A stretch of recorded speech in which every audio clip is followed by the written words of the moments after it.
Hello, I'm Dr. Stephen Hassan with another episode of the Influence Continuum.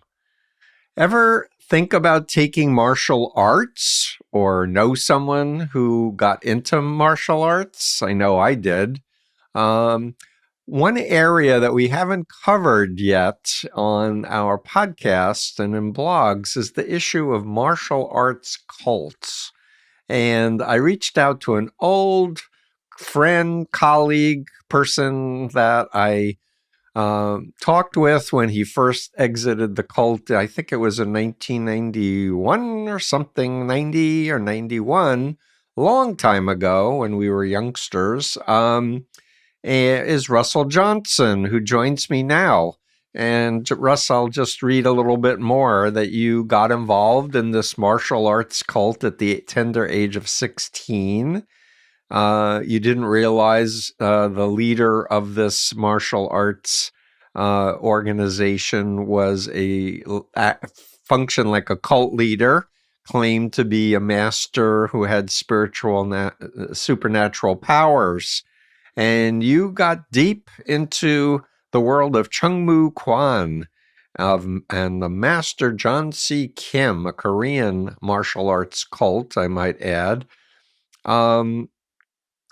You were, I think, involved for 8 years, and you had a near-fatal training injury, which led to you meeting with an attorney to discuss your injuries. And she's the one who said, "It sounds like you've been in a cult, Russell." And your story, which you will share, was that you went to a local library, found combating cult mind control, contacted me, I guess in 1990. And yeah, there's been a documentary. You have a podcast about this cult and other martial arts cult. And you were an activist, a successful activist, and combined with those of others, it ultimately led to a 1996 conviction of the cult leader Kim and 13 of his top instructors for conspiracy to defraud the United States of America. And most recently, you shared that some DNA evidence connected to some murder, but we won't get into the details of that because I don't know what that is. But Russell Johnson, how are you? I'm doing good, Steve. Thank you for having me on your show, and it's good to see you again. You really had an influence on my life and the direction when I was starting out my investigation of Chung Moo Quan, and your book, Combating Cult Mind Control, really, that's what made me realize that I was in a cult. Mm-hmm. Yep. Yeah, so let's flesh out the details. I know many of my listeners know about my model of looking at behavior control and information control and thought control and emotional control. Back in the original edition of the book, it wasn't called the BITE model, but the 4 components were there. Break it down a little bit more. So maybe people who have been involved with a martial arts group might turn on some light bulbs. Sure. I think the easiest place is to start for me from the beginning when I was 16. Great. And like many other kids my age, I looked to take martial arts. Now, my home life, I had a wonderful mother, but we grew up in low-income housing, and I had experienced a lot of violence and things in my life, traumatization, that kind of made me the perfect victim for them. And so I went to a martial arts school in a strip mall that was a front for a destructive cult. It was sold to me that it was 8 martial arts taught as one, that the master had schools all over the world. And there was a hidden agenda that, had I been aware of, I never would have joined the school to begin with. Mm-hmm. And one of the first things that happened to me as I went into the school is the instructor there, he did a demonstration, and he told me to throw a punch at him. And I threw a punch at him, and the next thing I know, I was getting hit like multiple times. Mm. And this is a very important part of the school's indoctrination process because it set up the instructor as the dominant and the student as the submissive. It right away there was that relationship as soon as you walked in the door. The fraud and deception. There was no schools in other countries. The certifications on the wall were fake, and so it was almost like a film set where everything was what you would expect it to be. I was a fan of the Kung Fu TV series, and Me too. I love that show. And for me, the David idea, Carradine. yes, And Bruce Lee was also very cool. and Green Hornet. exactly. And Kim, actually, the master, actually claimed to be Bruce Lee's teacher, and that he had him killed. And I wouldn't find this stuff out till later on uh, in the process. Mm-hmm. And so when I first got there, I met this man who was one of Kim's instructors. Mm-hmm. And right away, I was like, he was actually kind of the real deal. And somehow he got brainwashed by Kim. And prior to becoming involved in the cult, he actually was taught by Cam Ewan, who did teach David Carradine. And he actually went on to the Kung Fu show for the choreographing with Cam Ewan, his master at that time. So just for my listeners to be clear, there was a one of the students of the cult leader was actually a martial arts master taught by a legitimate martial arts master, but he was brainwashed to believe Kim had all these powers and was better than him. Yes. Okay, just to be clear for our listeners, hey people, pay attention. But for Russell, he's meeting this student, and the student is awesome, and it's like, whoa, yeah, this is real, right? He was what I call a prodigy in the martial arts, and that wasn't only my opinion, but it was the opinion of others. Mm-hmm. And when I got in there, I was smoking a lot of pot and drinking and doing all the things that teenagers of the 70s did. And I was failing school. And he brought into some things in my life like, hey, if you're going to be trained here, you can't be smoking pot. If you're going to train here, you need to get straight A's in school. And I went from D's and F's to straight A's in 1 quarter.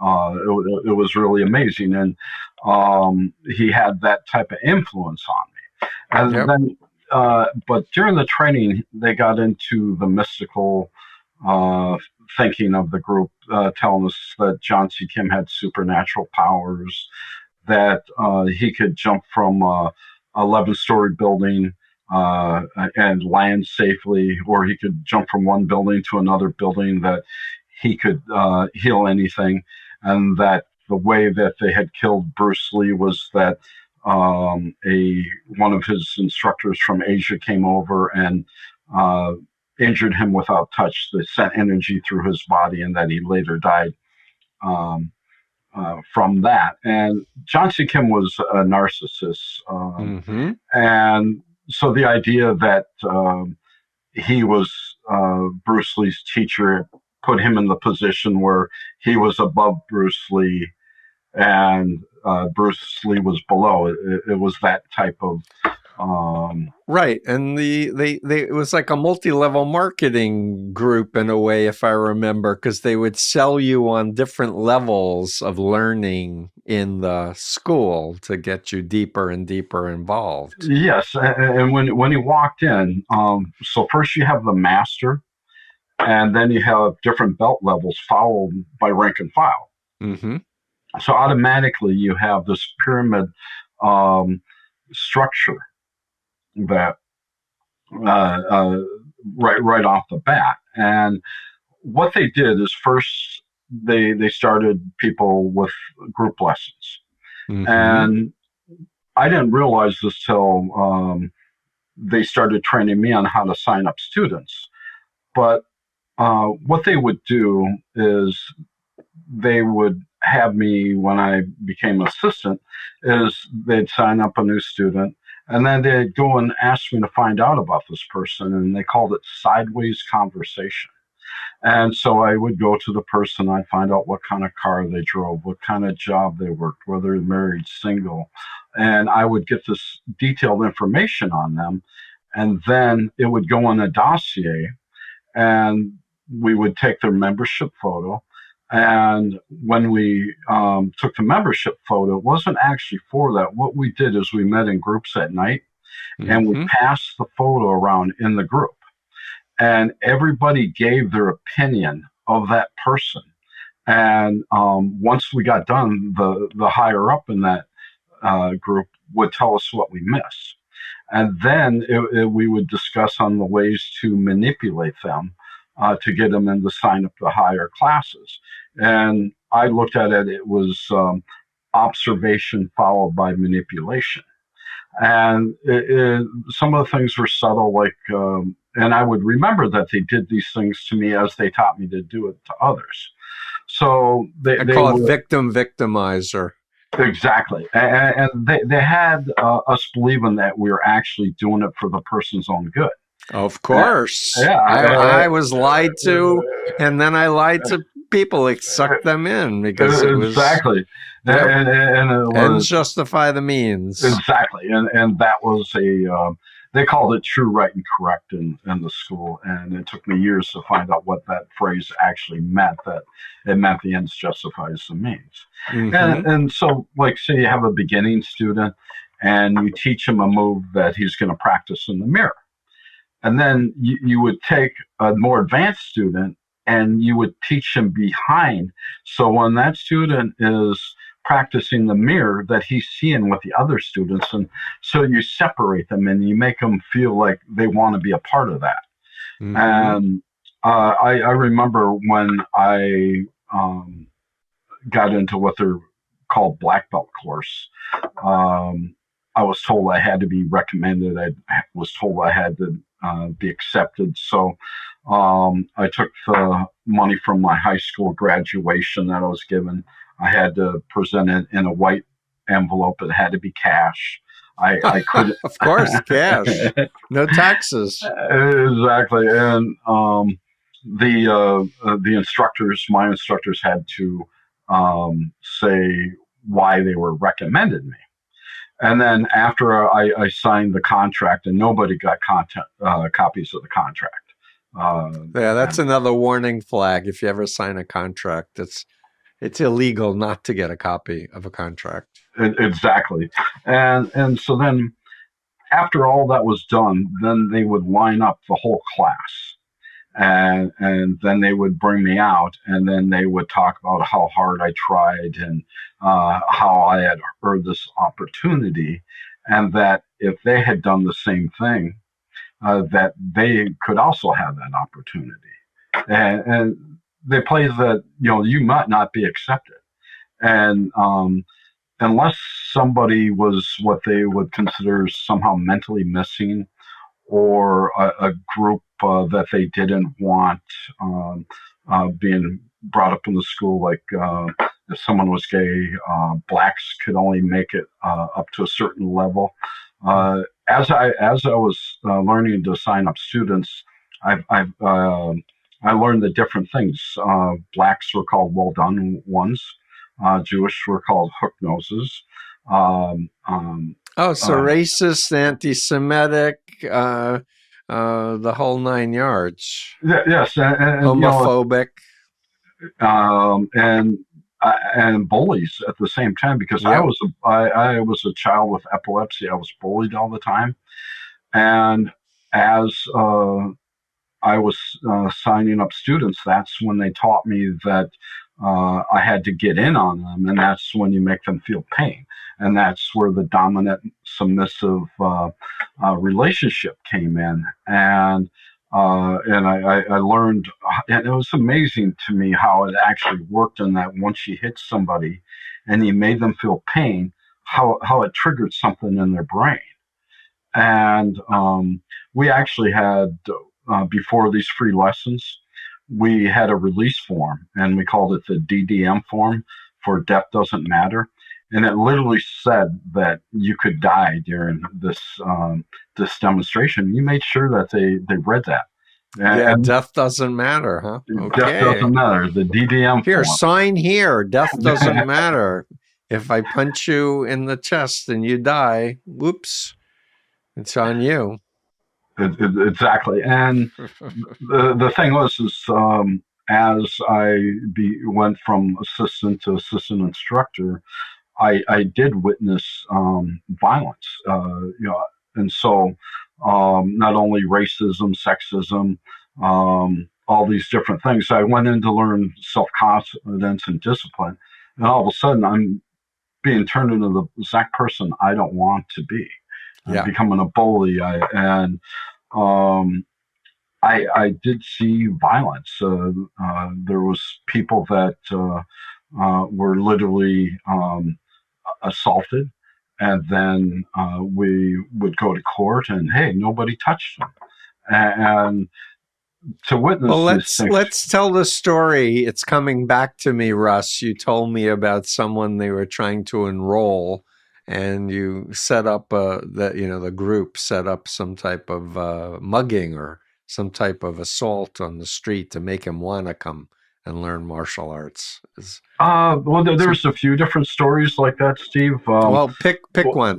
Okay, there was a student who signed up, and he was this black guy, and he was kind of like a no BS type of guy. And then he signed up for private lessons thinking that he was going to be taught one-on-one. Well, what that actually meant there is you get 15 minutes at the end of the class. And so there was one day during class that he started swearing, because he's like, I'm supposed to be in private lessons. And so he gets called in the office, and then him and the instructor started yelling back and forth. They needed to do that. And so myself and another assistant instructor get called to get his clothes. And so we go and get his clothes, and my instructor's telling him to get his shoes and get out the door. And he's like, you're not making me leave. And so then we're told to grab him and escort him out the door. So we grab him by each arm. And at this point, he jumps on the floor and starts saying we broke his leg, and we hadn't touched his leg. And I could see like a lawsuit in his eyes. And then my instructor, he goes and he grabs him by the throat, and he grabs him by the hair, and he gave him 3 seconds. And by the count of 3, he kicked open the door with one leg. He threw the student in his uniform out on Lake Street, which is it was a violent area. If you remember the recent riots in Minnesota, that's where they all took place. It was violent back then and continued. And so we had the student, and he was crawling in his uniform on the sidewalk, begging for help. And then the next thing you know, all of the people were surrounding from the neighborhood. The rescue squad comes out there, and I was instructed to say we handed him his clothes and watched him walk out the door. And then so lie to authorities, basically. Yes. And then what happened next was that he tried to sue us for the cost of his uniform and his lessons. So a few months later comes by, and we go to court, and the instructor and I actually get in the elevator. The other assistant quit. He quit the next day after this incident. And we get in the elevator, and then in steps this gentleman inside the elevator with us. And I can't imagine the fear that must have been within him at that time. Well, I would experience that later on. But then we went to court, and obviously he had no witnesses, and it was thrown out. And I had learned at that time that was their standard operating procedure. And that that everywhere around the country, that they had schools that existed at the time, that there was lawsuits involving students and assault. And later on in my investigation of them, I went to every court and pulled records, and I accumulated all this documentation for it. And that was one of the cases. And there was another one where I had a guy that came in, and he was a little different, and he wanted to learn how to levitate. And that's when I hit him. What they had us do is set him up where we hit him in the stomach, knocked the wind out of him. He fell to the ground, and he started crying that you can't teach me anything. And this is like, at the point where, I'm reflecting in my head, like, what am I doing here?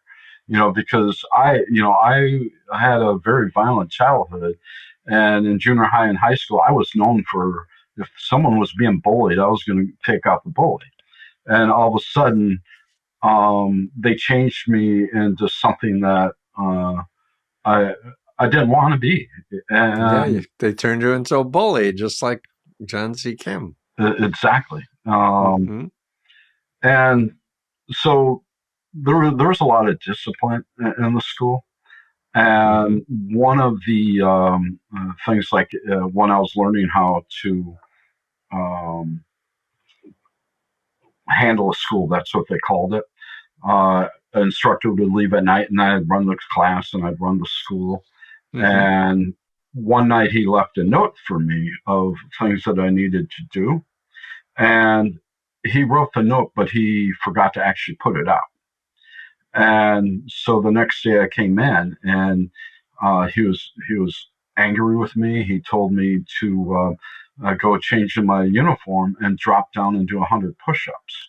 And these are push-ups, so it weren't like a normal push-up where you just push up and down. It's a combination of like a yoga downward dog movement.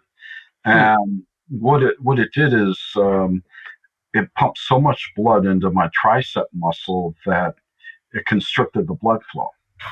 I remember this. This is where you got injured. And so that night I went home, and my arms were completely locked out. They grew. They grew like just a hot dog ready to explode. Right. In the microwave. And then the next day I came in, and the instructor, he tried acupuncture and acupressure to try to relieve the pain. And he joked about it because he had the same reaction from these push-ups. And he, to a certain extent, he wasn't doing anything to me that hadn't been done to him. And I at one time I remember coming in the school, it's below zero in Minnesota, and he's outside on the sidewalk and he's doing push-ups. And then his instructor's having him do this. And so he couldn't do acupressure on me, and he calls the higher-ups and tells them that something's wrong here. And then I was told I'd have to wait till the national instructors would be in town. And this is the short of, the long version is in my podcast, because there's a lot of detail here. And your podcast is called Deceived. I think I forgot to mention at the opening, but you've created this podcast. We'll definitely add the links to the blog together. And the podcast, I think some people recognize all the sleep deprivation, the information control, everything that's in it, because I kind of took your book as a format and told my story that way. So they believe that John C. Kim could cure anything. And I was living with other assistants and students and instructors. And I had believed that going to the hospital was like the absolute worst thing you could do because um, you would have faith in the school. So after 3 days of my arms being swollen and still having to wait a couple more, um, about 3 o'clock in the morning, I snuck out of where I was living and I went to the hospital. And my only intention was to get pain pills and muscle relaxers until I got there, and until they could heal me. And once I got to the hospital, the emergency room told me that I had what was compartment syndrome. And what was happening, that I pumped so much blood into my arms that it constricted the blood flow. And the blood was no longer flowing into my arms. Right. And my arms were starting to die, and this dead muscle tissue was going into my kidneys. And my kidneys were starting to shut down. Wow. And they told me that if they didn't operate, that I could die or lose my arms or both. And they wanted me to sign a release form. And at that point, I wouldn't do it because the school told me that they could cure me. And so I had the hospital call my roommate, who called my instructor, who had me do the push-ups. And he comes down to the hospital, the instructor who had me do the push-ups, and I'm laying in the gurney, and I tried to stand up and bow to him to show him respect. Yeah, we bowed in the Moonies too, another Korean cult. Exactly. Please continue. And so he told me to stay down, and then he talked to the doctors, and then the national instructor said, because I was still there, that to go ahead and let them operate. So what they did is they cut me from my shoulders to my elbows. And when they did that, my arms literally did explode like hot dogs. Wow. And to relieve the pressure. To relieve the pressure. And when that happened, they put me out, and then I woke up, and my instructor was there again. And as I'm coming out of surgery, I'm trying to stand up and bow to him again.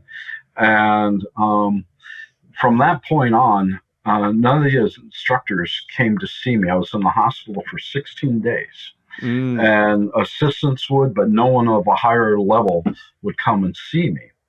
And for three days, they had to let my arms drain.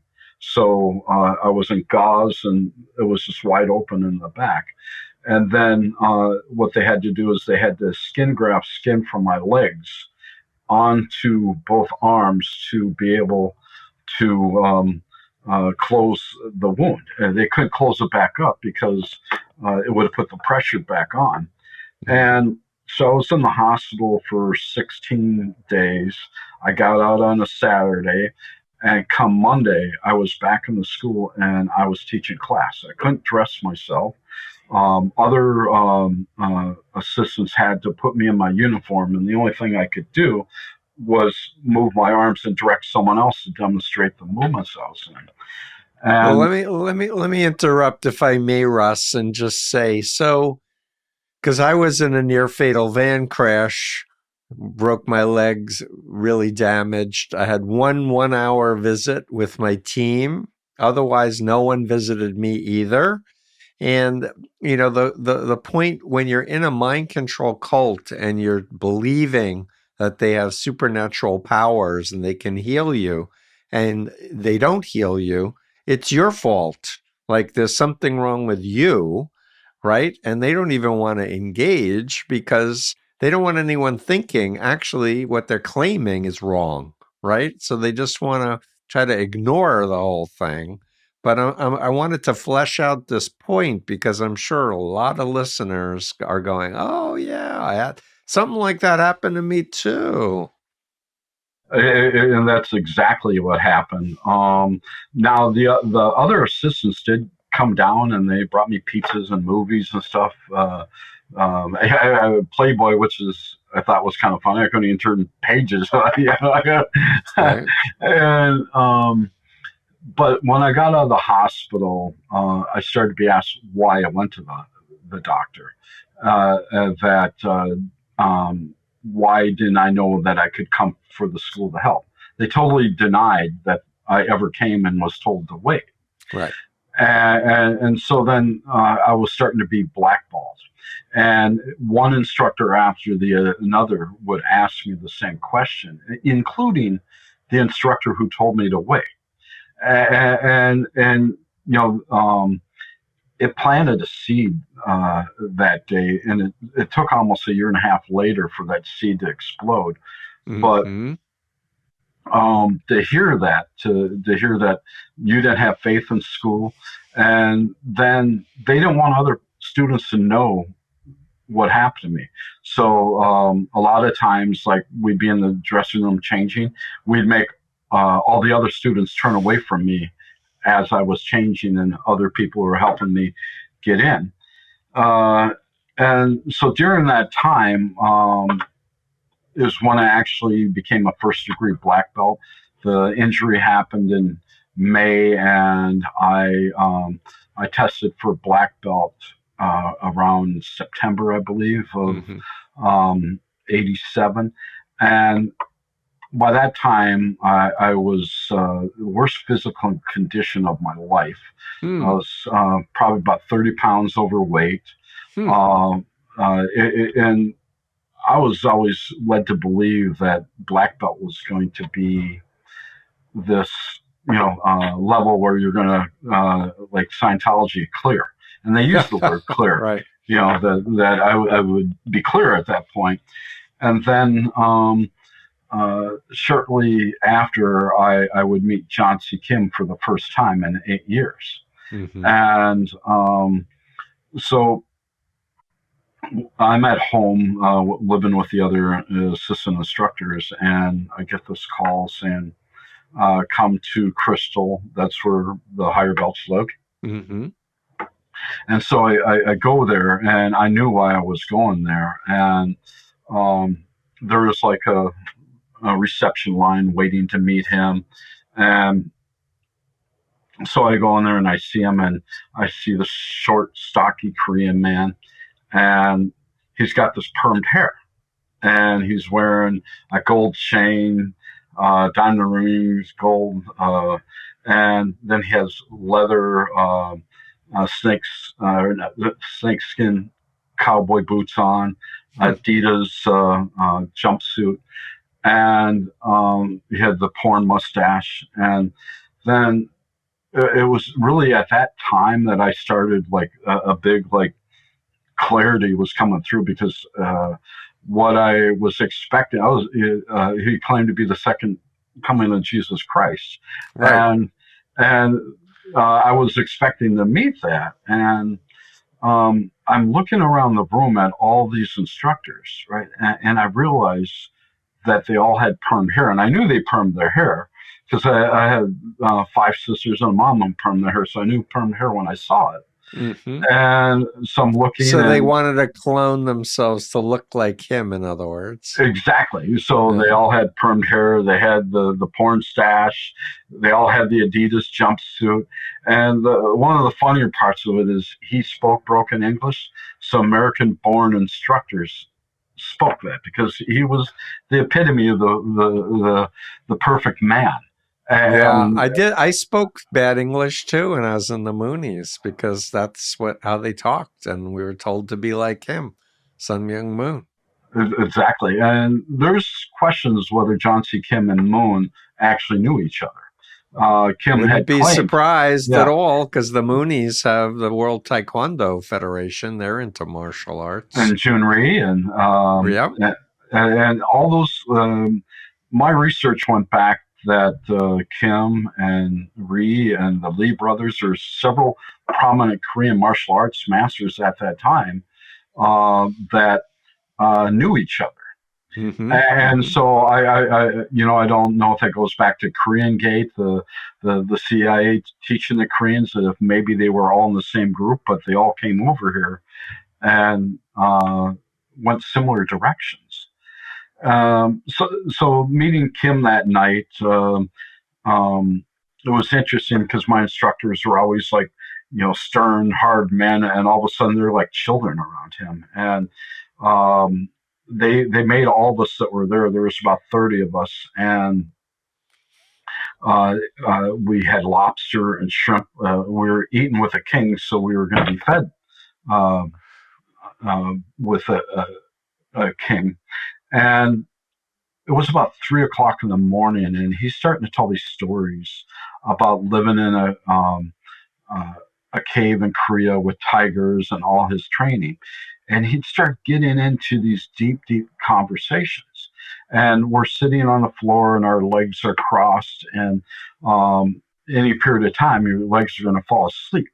Right. And so he would be speaking, and right when he was going to get to his point, he'd say, meanings. And then he would go on to something else. As soon as you thought he was going to give his point, he went on to a whole nother story, and it went in circles like that. And then I started to see people pass out, and then he'd look and go, see, too much mind getting in. And this is keeping them up all night long. They all were night probably long. sleep deprived anyway. Most of us, like towards the end there, I would go on 2 to 3 hours of sleep if I was lucky. I worked like several different jobs besides teaching at the school. Sometimes I slept in my car going from one job to another. There was people who got in car accidents because they fell asleep behind the wheel. Because you didn't make a living working at the school. Everything went to the school. You were paying them, not they weren't paying you. No, the students did not get paid, and they literally, you'd have to give them your budget, how much you paid for everything. When I was a teenager, I did have a beautiful Trans Am, and they harassed me about that. They're like, when I was an assistant, I never had a car like that. Because all I had was one pair of pants. And they would make you feel guilty for something that you earned. Right. And at one point, I was underwater on the car, so I called the bank and had the bank take the car back so I could give them the money for the training. Oh, man. And then on Kim's birthday, we had to give cash gifts. I always found it interesting. John C. Kim was born on April 1st, died on Valentine's Day 2016, but the guy who had conned and fooled so many people to actually be born on April Fool's Day, right? I found interesting. And then, so I was in the school for a year and a half after my injury, and one day I have a couple assistants that I know. They see me changing, and they see the scars on the back of my arms. And they approached me, and they told me that they had heard a story about a student who did these push-ups and was injured and went to the school. And the reason that they were scarred was because they didn't trust the school to come for help. And I learned that I'm being used as an example of what happens when you don't trust the school. And I knew for a long time I was being blackballed. The way they looked at me changed everything, but then also this anger and started to grow within me. And I was getting upset. And then when I was living with the other assistants, I was not being as respectful. And then the place that we were living was being sold, and so I had a chance to go and live on my own, and I didn't want to live with them. And then so a period of like 3 months went by without me living there. And at the time I was working 3 different jobs, and one day I'm at a job where I was working as a printer. And they told me to go out and learn how to do printing because they owned a printing company in Chicago. And the plan was not for me to be an instructor anymore, that I'd work for Chung Moo Quan company. And so I'm working at this printing company, and my shift was about over, so I had to call the school and I had to ask permission to come in. And so I got on the phone, and I I said, hello, assistant head instructor. This is assistant instructor Russell. Brett to ask if there's anything I could do for school. School always came first. And then the next question is, and that would mean, hey, can I go buy toilet paper or any supplies and give you the receipt with the money that I paid for myself? And then the second question would be, does your self care for anything? And then they would tell me whether to buy them lunch or something. And we would be told that the instructors were making so much money that they're going to retire in the 30s. But in actuality, they were at poverty level, and some of them couldn't afford their own meals. And so depended on a lot of the students to buy their meals. And then the third question was, be right to step into school now. And after I was told it was all right, I went to hang up the phone, and it was like a shade going up. This clarity came, and as I set down the phone, and my exact words, excuse the language, is "fuck it, I quit." And it was angry. It was, and then I went home, and I had a complete psychological breakdown. Mm-hmm. I had no idea what was going on with me. Everything in my instincts was telling me to run. And so that night, I unplugged my phone, and I dropped all the shades in my apartment, and I hid in the darkness. And a book that I haven't quite finished yet is called Deceived, A Journey in the Darkness. And it talks about how I found myself hiding on the floor next to my bed, curled up in a blanket. And why that was happening, they came, and I lived on the first floor, and they were knocking on my windows, and they were calling out my name. And this went on for 6 weeks. And I had to quit. In other words, the cult was pursuing you, even though you said, I quit, I'm out of here. I never told them I quit. I mean, when I hung up the phone. Oh, you said it to yourself. Yeah, that I quit, and I ran, and they were trying to get me back, and everything in my instinct was telling me that I had to run, and I didn't understand why. And then that was 1988.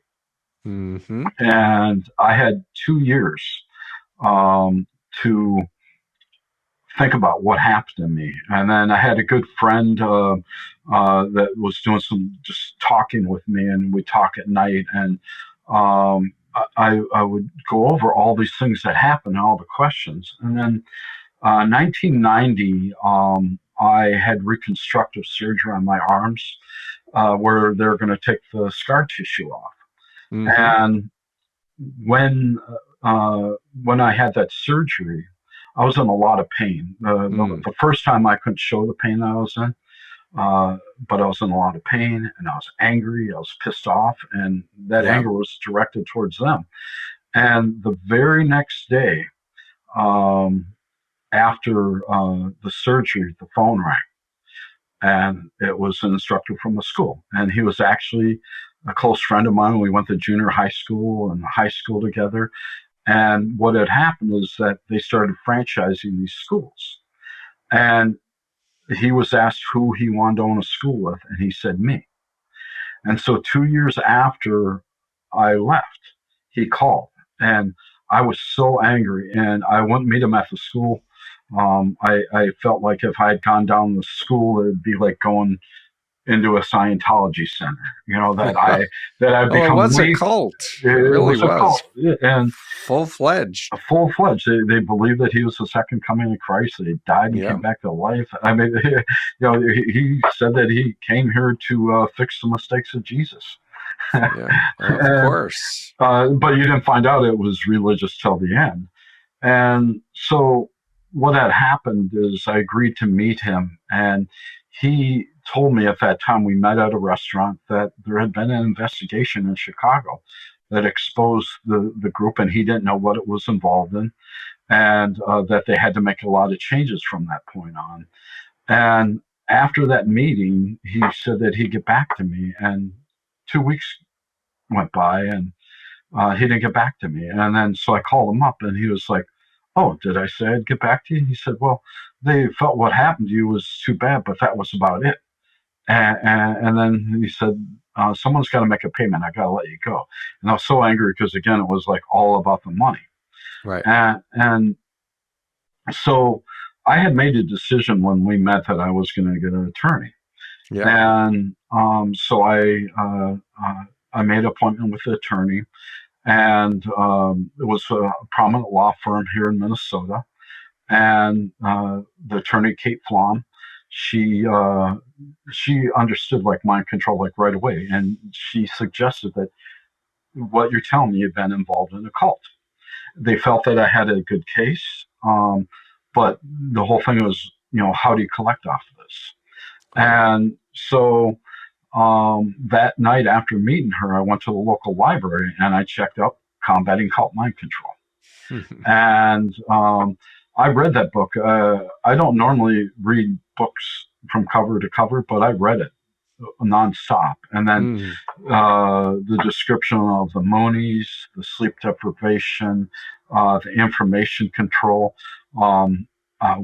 Chung Moo Quan practiced information control. You were told what you needed to know for each level. When that assault happened, only the people involved were told. Sure. And the sleep deprivation, everything. It was all in there. And I had clarity that I was in a cult. And so then she put me with an investigator, a guy named Bob Wilson. And Bob and I went to another library, and then we started going through the books. We were trying to find this investigative report. And so we went through all the phone books, and we started calling martial arts schools. And one in the Chicago area would want to talk to us. When we finally found it, then they told us the name of the reporter, Pam Zeckman, and the investigative series was titled Chung Moo Quan, The Cult Macan. And so we ordered that tape. And once I got that tape, my whole world was really like blown. It was apart. really well done, as I remember, and I must have it in my basement somewhere. I haven't looked at it forever. But. And if people go on to my Deceived Podcast website, deceivedpodcast.com, and they go to the gallery, they're going to find the lawsuits. They're going to find the Cult Macan videos. So this is heavily documented, and it's great. So when I was put with Bob Wilson, that was really the beginning of my career as a private investigator.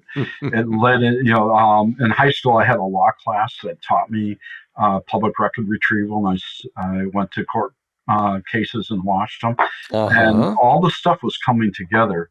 Some of this, like, I'm a skeptic now.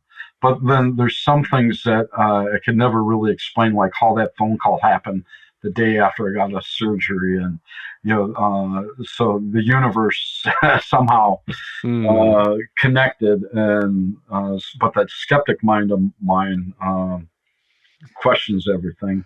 I think it's good to be skeptical, and I think it's good to be open-minded, and you want to go back and forth and look for evidence, and you have friends you can reality test with. One thing we didn't talk about, but my recollection is like the Moonies, Chung Moo Quan discouraged people from, staying with their families, being in touch, going home for holidays and such. Am I remembering correctly? You are, but there was certain levels of that. Not everybody was treated the same way.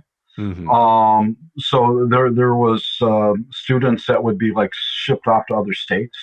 Then there were students, like there's some people that hardly saw any of the destructive aspects of it. And there, so I do know people that lost communication with family. One of them, I tell the story in episode 11 of my podcast, who died on John C. Kim's farm, and his family hadn't seen him in years. And so it really depended on the type of instructor. Now, there was a couple different types of instructors. There was a type of instructor that knew that it was a con job, but that the ends justified the means. And then there was the guys like me, and there was a lot of guys like me that believed it was real. True believers. True believers. And it was like a test. Like, if you were to believe that John C. Kim could run from Minneapolis to Duluth in 45 minutes, which takes like 3 hours, then you're more gullible, and you're easily to believe, easily controlled. And that was right. One of the sayings in there. But there are a lot of multiple different levels, and okay.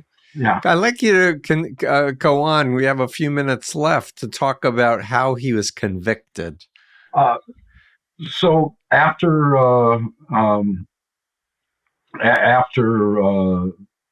we received the Pam Zeckman Cult and Con video, yep. I started formulating a network of former students. I went public. The first thing I went public is the Boston Phoenix article, Chung Moody's, that you helped me do. Rick Kahn, I think. Rick Kahn. And that created a whole network of former members. And then the government was involved, the IRS. And I helped to bring Minnesota to the table. Kurt Chappell, they tried to sue me and Joe Zimhart and Kurt Chappell in Houston, Texas, for libel and slander, because we did a cult counseling in there in Houston, and about 60 students left. And at that time, those students also worked with the IRS. This is a much longer story. But it's a much longer story. I want to mention Joe Zimhart is a former member of Church Universal and Triumphant. He's a colleague. I've interviewed him for my podcast as well. Good guy. And he was involved with helping a lot of people get out of cults over the years. And he did some of the first interventions in Chung Moo Quan, and that story's I believe podcast 10 and 11. Joe actually wrote a chapter in his book about it, and he let me use that for my podcast. Cool. And so actually how all that transpired. And so I started working with the government agents, and my life became kind of bizarre. I'm working with special agents of the government. I'm on TV, I'm on news. And it was all driven by like this anger, my arms weren't completely healed. So I was like in pain till my last surgery in 2005. So I woke up in the morning, it drove me to do what I did. And during that time, though, I was threatened, attempted lawsuits, death threats a lot. They had wanted posters out on me. And I had to go into hiding several times. And what always happened to me, I had the cycle of fear where I'd be afraid, followed by anger. And at one point, I actually had to accept that they could kill me. And the thing with Chung Moo Quan, I've been there too. Yeah, exactly. And they weren't idle threats, because first they made threats. Yeah. They had the ability to carry out the threats, and they did carry them out. The court records are full of people that were assaulted by them. And then at the end, I actually got court TV to cover the trial.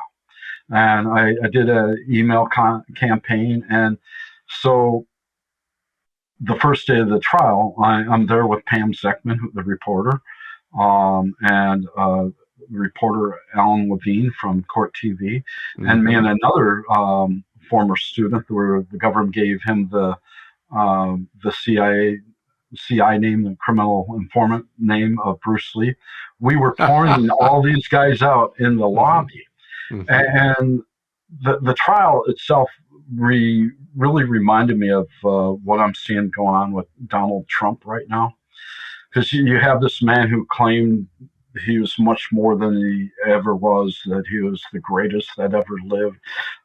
He's a narcissist, and all these things. And then when it got to the end, Jesus, God has chosen him. You forget.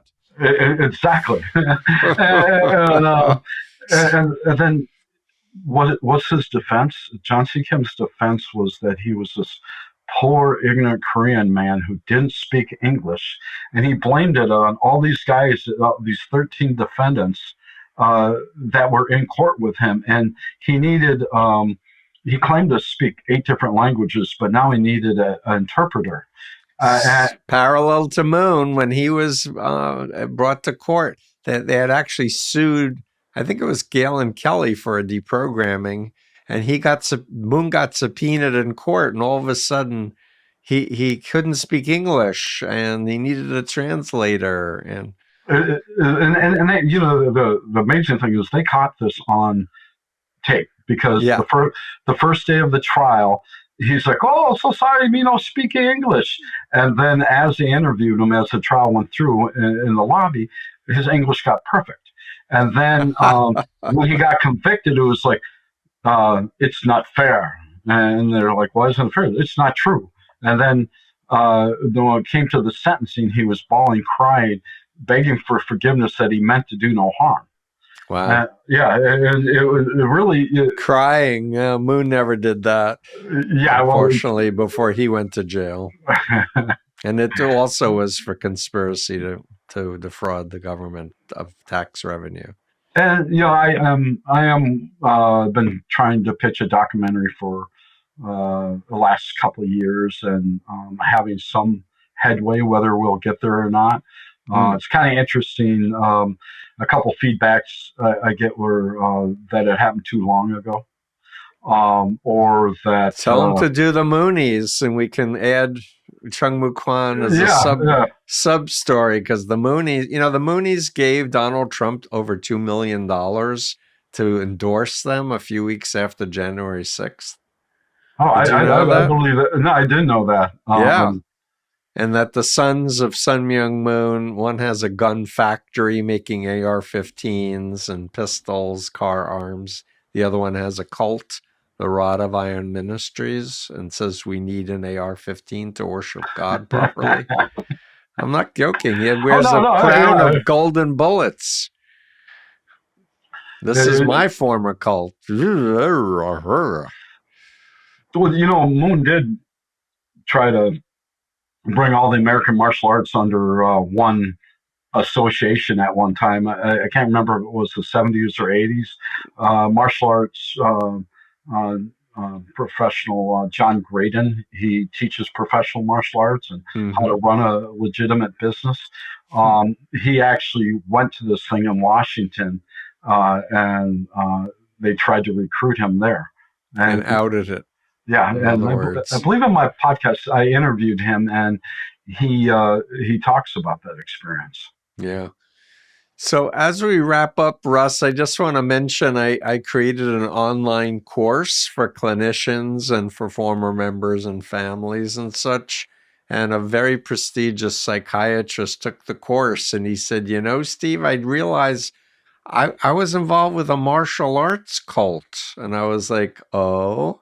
And he's like, never thought of it, but it fits the bite model completely. I'm like, uh-huh. So I'm going to share this episode with him for sure. Yeah, it's interesting with that, because during the lawsuit, they had brought in their own psychologist who was also a member. And her testimony, she was supposed to give testimony why Chung Moo Quan was not a cult. And she was in the room with Joe Zimhart. And so you can imagine our attorney had us all have a pad of paper, and Joe just sitting, had her, these are the questions I asked her. And then at the end of it, and I have the transcript, she admits that she does not know anything about Carlson, that Joe Zimhart was the professional in that area. Oh, great. Yeah. Well, and then after that hearing, that's when Kurt Chappell got attacked and the Intercontinental Airport, bringing me to my plane. And so what happened with him? Now, was he the one who wrote "Herding the Moo"? Or is that someone else? No, that's another friend of mine. Okay.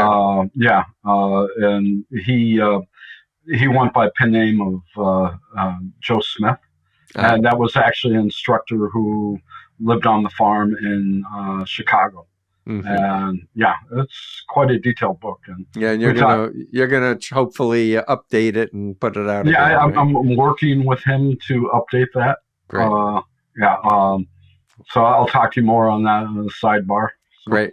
It's really great. So as we're wrapping up, you are now, aside from your Deceived podcast, you're a professional security consultant. Any last words you want to share? I'm not only that, but I do work in film. I've been an actor for the last 11 years. I'm very well connected in the Minnesota film community. And what I learned from a lot of this is I use distraction to deal with the stress and everything. Mm-hmm. And I've learned that I can channel all the stuff that happened to me through my lifetime into roles that I play. Mm-hmm. And I think it's very empowering to do. Mm-hmm. Yeah, if I can circle back to the very beginning, because you made a point and I didn't interrupt you at that moment, but at the beginning, people often say, well, I joined the group and I stopped drinking, or I stopped smoking pot, or the group taught me discipline, or my grades started improving because they told me I needed to. And so what I want to comment on that is it's you don't throw the baby out with the bathwater, and to understand when people are being groomed to get into a cult, there's often a lot of good things happen at the beginning, the kind of honeymoon phase that lures you deeper and deeper in. It doesn't start as an abusive thing. It starts as a positive thing. I totally agree with you. Otherwise, why would you stay if there wasn't something that? And the other thing is like community. Everybody wants to belong to something, and that's part with acting is like I needed to find something where I belonged, and most of my actor friends are all kind of eclectic, and so it's a community that someone like me would fit in. And I think community is a big thing that people absolutely is drawn into. We're social beings. We want to be with friends and colleagues and such. But I want to circle back again one more last time to Kung Fu and David Carradine and Bruce Lee and everything. There's a glorification of the martial arts. So you were wanting to be part of the elite, and it wasn't just physical prowess, it was spiritual, evolution, presumably, right? It was. And, John C. Kim was very well aware of that. He used the modern, he used all of that to manipulate people. The stories of, Asian martial arts, they weren't just legends. And Chung Moo Quan, they were true stories. And not only that, but they came from Chung Moo Quan, and everybody else stole from Chung Moo Quan. Yep. And lastly, I'll just say there's a whole bunch of frauds in the martial arts world because I see it. I remember an old one now, but Fred Lenz claimed to be a martial artist. He was not. He also claimed to be a master from the continent of Atlantis. I think Keith Raniere of Nexium claimed to be a martial artist, and he wasn't. Do you remember the guy in the back of the comic books? He taught the death touch. He's a really I can't think of his name off the top of my head, but he was a hairdresser that taught learn how to kill people with the death touch, the dimmock. So that was of course John C. Kim stole that as well. Yes. So Russell Johnson, thank you very much for sharing your story, your journey. You're a great example of post-traumatic growth, where you had this experience, you used it to help others. As you said, you've been using it to help yourself with acting and security consulting and other things. You helped to put a bad guy in jail. So it's a very positive story for me to share, Russell Johnson, your journey. And check out his podcast, Deceived. Thank you, Steve. I appreciate your time. Yeah, thank you. Steve Hassan here. It's been decades since my family rescued me from the Moonies. I've been at this for over 47 years. The need has never been greater. If you're able, please consider hitting the super thanks button below, and it'll help us to do better. Every penny will help us toward our goal of educating the planet about undue influence. Remember, it's your mind, only you should control it.